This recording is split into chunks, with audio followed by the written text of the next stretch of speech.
So if there is a reason for our existence, the reason must exist before we do. Otherwise, it is not the reason that we came into existence. So you can't make up a reason, you can't make up a purpose after the fact.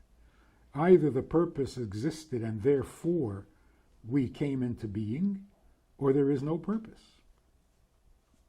So where should we look to find this purpose or this reason for our existence? It's particularly meaningful today, where for some reason everyone is asking the question. Even young children are aware, painfully aware, that I didn't ask to be born. If I didn't ask to be born, then tell me why I'm here. And if I don't know why I'm here, then I certainly don't understand why I have to clean up my room. If I don't know why I'm here at all in the first place, I really don't understand why I have to go to school. And why do I have to grow up? And why do I have to accomplish anything? My whole existence is invalid, unnecessary, and yet you're piling all these responsibilities on me?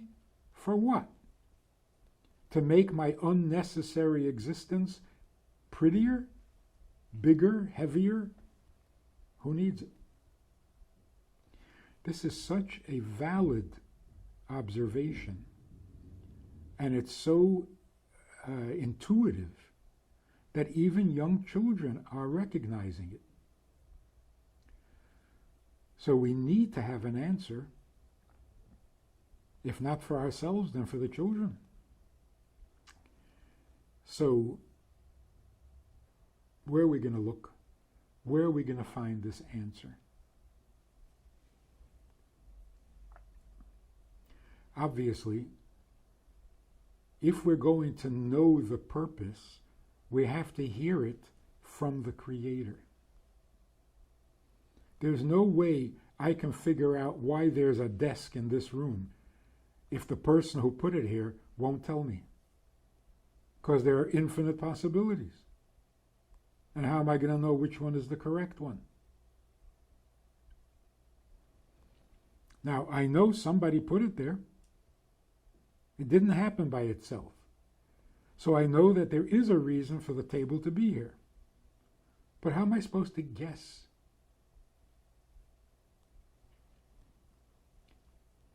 That's why it makes such logical sense that at some point in history, the Creator revealed his purpose to his creations. We know it as Mount Sinai. God came down to Mount Sinai and revealed to us his purpose, his reason, his need for our existence. It's the only source. It's the only source. Nothing else even approaches the reason. So, what do we find when we look in the Torah, and particularly in the Hasidic dimension of Torah, of the revelation? We find that God created the world in order to have a relationship. The way the Torah puts it, it is not good to be alone. It is not good to be alone. It's not impractical. It's not impossible. It's not good. The words are precise. It could be very convenient to be alone. If you're self-sufficient, why not? But where's the goodness? And so God creates a world creates us, gives us freedom of choice, and now a relationship is possible. That is the vulnerable side of God. And vulnerable is not a weakness, vulnerable is a strength. The perfect, eternal, all-powerful, all-knowing, infinite God is not content to be himself without us. With us is divine contentment. And we, being created in his image, have that same instinct or that same impulse, that same feature. We don't want to be alone even when we're fully capable of it.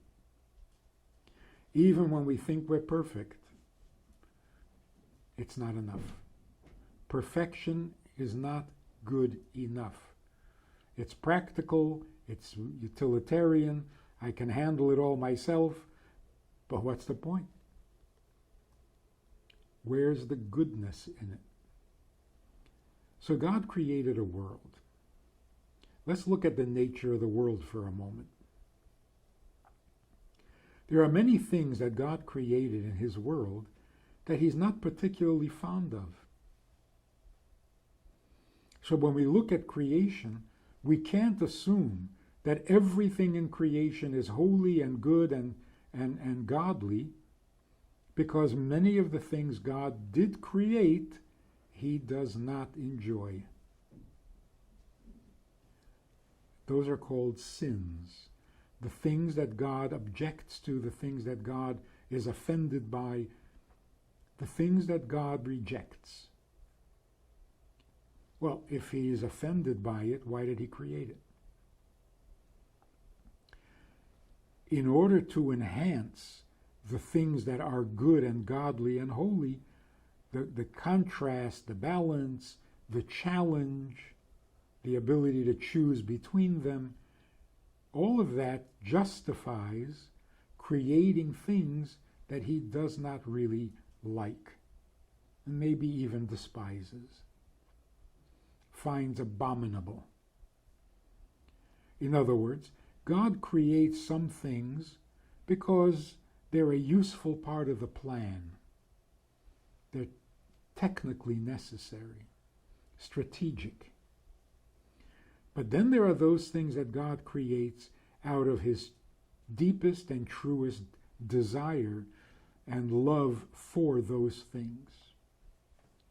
So there are those things that describe him among the created beings. There are things that describe him, and there are things that distract you from him because they are not what he enjoys, they're not what he's after, they are not his true intention. They exist only to serve some end, a means to an end. So this is how the universe breaks down. There are those things that are the end that God is looking for, and then there are those things that are only a means to the end. What is the difference between them? When you're raising your children or engaging in an intimate relationship, if I think of you as a means to an end, you will be insulted, you will feel rejected, you will be resentful, and you will feel completely alone in the world, even though I need you as a means to an end. But if you are not the end goal for me, then as much as I use you, as much as I need you, you feel completely alone, because it's not about you, it's about a means to an end. So if parents think of their children as a means to an end, I want to raise my children properly so that people will think of me as a great father, as a good parent. I'm just using my kids to make myself feel better. The children will feel it, They will know it and they will resent it. But if the children are the end, if the children are my greatest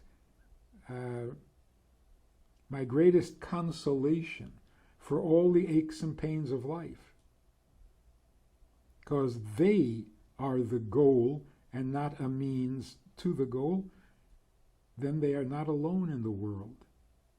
And the same is true with a spouse. If it's you that I need, then you feel connected, recognized, validated, and so on. But if it's some service you offer, if it's something I get from you, that's nasty. That's unholy. So those things that God created because that's what he wants in his world, that's called holy stuff. Those things God created and needs, but only as a means to an end, those things are called unholy. That's where all ungodliness begins, because it is not the essence of his plan, it's just a tool towards achieving the goal. Now what happens? You spoil your child because you're not really interested in the welfare of the child. You just want to get by, and you want quiet, not justice. The child knows this. So you give a child an ice cream so that he'll be content and won't bother you. 10 minutes later, the child wants another ice cream. And you say, no, you can't have another ice cream. You've already had one. So here's what happens. You would think that the child would be a little grateful for the first ice cream and think of you as a kind and generous parent. But instead, what happens, the fact that you gave the first ice cream now becomes the poisoned dart with which your child is going to shoot you. You have to give me a second ice cream because you gave me the first one. So instead of the first ice cream producing a closeness and an appreciation and a gratitude, it turns rotten. It becomes an accusation, grounds for demand. You must give me another ice cream. In other words, when a child is not the object of your life, of your purpose, but only a means to an end, everything you give that child will produce resentment and not contentment or gratitude. So that's what happens when God creates a being or a function in the universe that is not what he really wants. We call that unholiness, but it deteriorates from unholiness into sinfulness. Because those things that don't feel like they are the core and essence of God's purpose, all the life that it receives, all the existence that God gives it, produces only rebellion and resentment. The sin does not appreciate its own creation. You think, look, you may not be holy, but God created you, so can you have a little decency? Can you have a little gratitude? No, the opposite. That's the nature of unholy. The nature of the non-essential is that it does not appreciate its own existence. It doesn't appreciate the gifts you give it,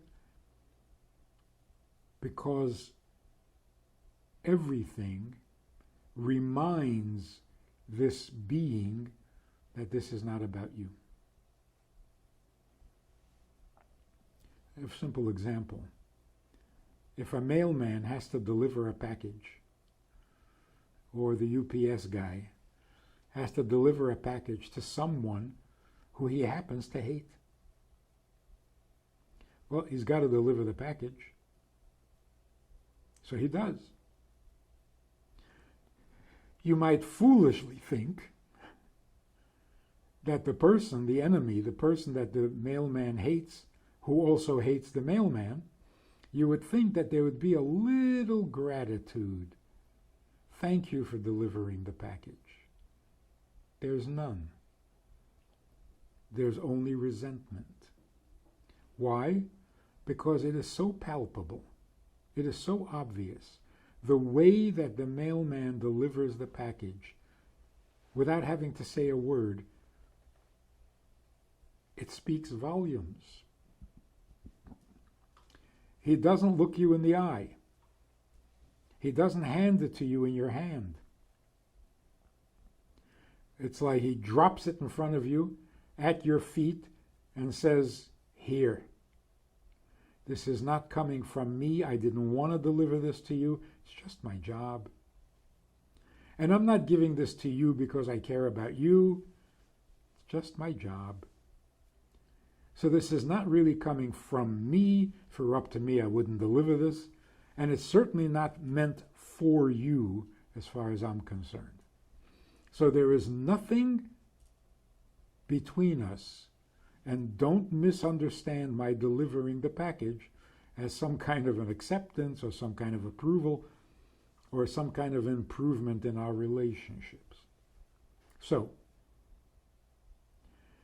that energy, that vibration, does not bring an improvement at all. On the contrary, where's last week's package? Why didn't you bring last week's package? Why do you throw it around like it's... It will only bring resentment, complaints, and animosity. That's what happens to unholiness. The things that are unholy in the world sense that they are not the point. They are not the goal. So whatever is given to them does not have a positive effect on them. There is no gratitude. Which leads us to a very powerful conclusion. By definition, lack of gratitude is the nature of unholiness. But in unholiness, it's understandable. That's the nature of unholiness. But when people engaging in good activity, positive activity, holy activity, but without gratitude, that's really not appropriate at all. So, if we want to be part of the positive rather than the negative, if we want to be part of the purpose of creation and not a means to that purpose, the first thing we have to gain is a sense of gratitude. Grateful that God needs us, grateful that we can do something for God, grateful that we are needed rather than focusing on how much we need. So in unholiness, there's endless need. Give me, give me, give me. And no matter how much you give me, there will be no gratitude. The opposite of that is holiness. Anything you give me, I am grateful for. Because I don't need this. My needs are not what brought me into existence. You need me.